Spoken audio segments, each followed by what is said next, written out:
This is going to be a quick walk around tour of a 1973 Kawasaki H1 500, but it has a 750 motor H2E cases. So I bought this, did one video on it on the second channel, had a blast riding it, but it's time to let it go. So I have it up on Marketplace and figured I'd just do this spin around so you guys can, anybody prospective buyers can take a look at it. We got some good meat on the tires. They're Bridgestones, not dry rotted at all. Paint, it seems to be original. See, we got that little rusty scratch right there, but the tank has kind of got like a different tone to it. And right now it's cloudy, so you can't see too well, but like this color, this green, a little bit different than that. When the sun hits it, you can't really tell too much of difference. I'm gonna just jump all around. When I listed the bike, I said it has factory pipes, and I knew that was gonna, a bunch of people commented saying, no, you're wrong, those are chambers, you're an idiot. And it's joke's on you, because just Google factory pipe. You can see they're not original equipment pipes. They have 18,340 miles. Comes with one original Kawasaki key, and it actually has another key for the seat, so you can lock that if you'd like, and then unlock it, hopefully, right? There it goes. We got that steering stabilizer. Now this thing, it's running regular gas. The oil injection is hooked up. It just kind of gets really oily up here. I don't know, this thing smokes a lot when you start it up. This is the first one I've ever owned. I don't know if it's normal or not. I would say it needs some tuning and such. Bridgestone on the front too. We got plenty of meat on those front brake pads. You see the kickstand, I have it chalked up. This thing leans pretty far over. I don't see anything visibly bent. I just never got around to putting a longer kickstand, so you see it doesn't have the center stand because it has the chambers on there.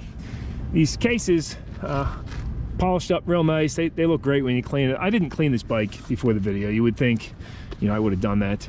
Seat is very pliable and beautiful, but you see on the side, it does have a couple little tears. Flaws, let's find more flaws. We got a little bit of rust starting down here. See, it does have the steering lock. I haven't tried that at all. The dust boots on the fork, a little bit of dry rot on the side. Aftermarket progressive rear shocks. More paint chips on this rear cowling and some rust on the bottom. I like that the old stuff had, steel. Let's pop this seat up.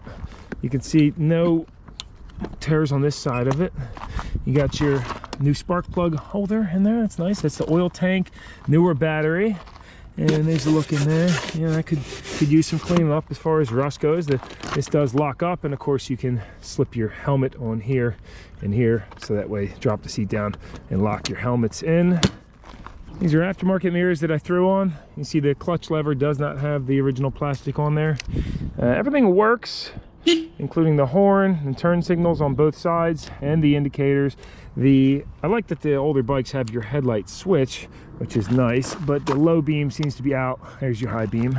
No factory airbox. It's got those darn aftermarket pod filters, and from what I've read in the comments of the first video I did on this, people said that it's really hard to get these to run right without the factory airbox. I mean, this one runs pretty good, but it certainly needs some tuning. It would be better if you got some of the K&N taper ones though, so they didn't have to like droop down and hit this, hit the cover. Let's just take a second to look at that beautiful styling from 1973. I mean, that is why these bikes hold the value. I posted it up at $8,500, and I know y'all think that is just crazy, but I mean, go on eBay and see what cases and engine parts or complete engines sell for. Gas tank, even if these parts have, little scratches and such, it's they hold their value. The tank, by the way, these do not have a lock on them. Barely like any rust at all in there. I was trying to light down. It's very, very clean. Looks like somebody cleaned it at some point though, because I can see some pitting. So somebody used a rust remover. I guess let's fire it up, go for a little spin down the road, and I think that gives you a good idea of what this bike is about. The Mach 3 capacitor discharge ignition 500. I think this bike would be worth more if it had the 500 engine, so that's actually an option for somebody. You could sell this 750, and then get a 500 motor and make it all original. The gear shift pattern on these, it's all down for neutral, and it's just 1, 2, 3, 4, 5 up, all up. So you get a little tripped if you're used to riding a modern motorcycle. You know, this was running maybe 20 minutes ago, so shouldn't eat any choke, but that's located right here. You just slide it over and give her a kick. There it is. Now, something else about this engine is when you let it idle down, there it is. You get that little bit of a crank noise. Some of you guys commented and said that's normal for these though, so.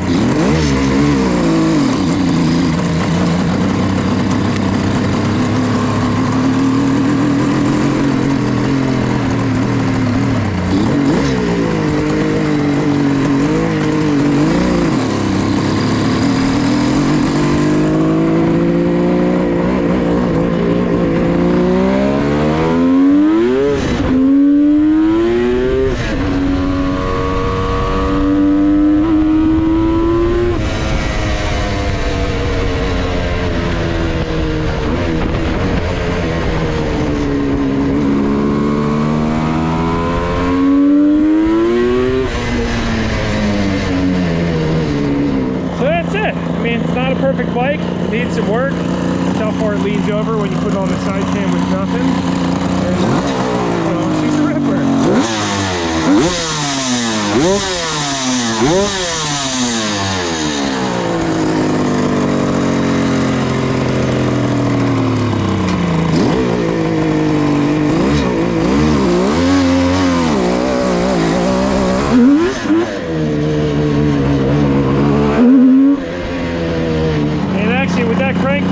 You turn the idle up a touch where it's supposed to be, and it doesn't do it at all. So I think that was the issue. It's just idle it a little bit too low, or if one cylinder's misfired, it'll do that. Little update on the sale. So I had this posted on Marketplace probably about a week now. It's got over 5,600 views, 45 saves, a lot of interest, but mostly low ball offers and people asking a ton of questions. So I was like, all right, I gotta shoot a video on this, show the flaws, show people, you know, what they're getting.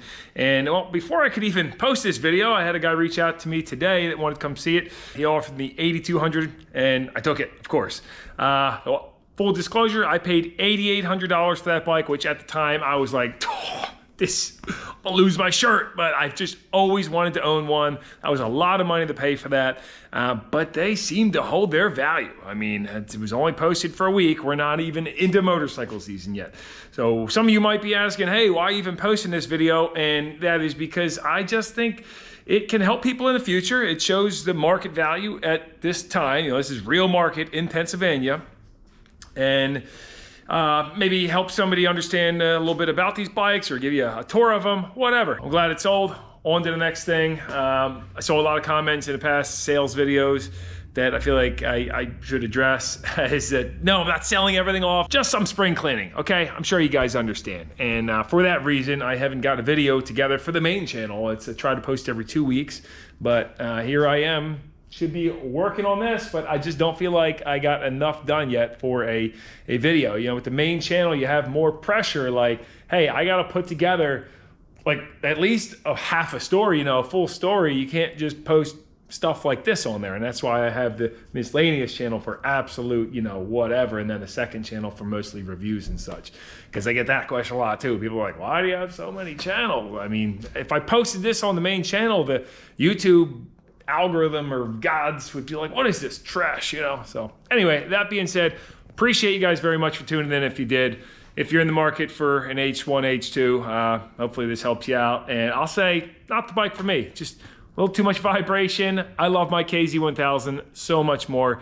Even if that thing was all original and immaculate, I think I would just keep it in the basement, ride it once in a blue moon, but like that's, the KZ is just, takes the cake. It's a better bike. I like 4 strokes. Maybe if it was a modern 2-stroke. I don't know.